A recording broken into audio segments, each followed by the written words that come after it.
Just tell me about how the classes are. It's awesome because though I cook every single day and I have a family of 4 with 2 young children, husband and a mom, I cook all the time, but we as an Indian use a lot of oil in our cooking, a lot of salt in our cooking.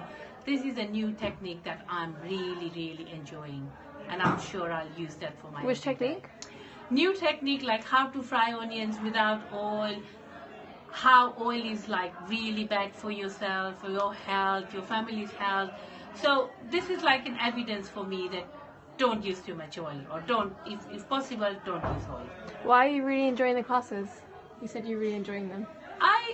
Because it's a like-minded people. Yeah. Lots of places you go, like people are eating meats and these, which I wouldn't like it because I've born vegetarian, lived vegetarian, not even cooked eggs even in my life. So this is like, when like to see more people like passionate about vegetarian, veganism.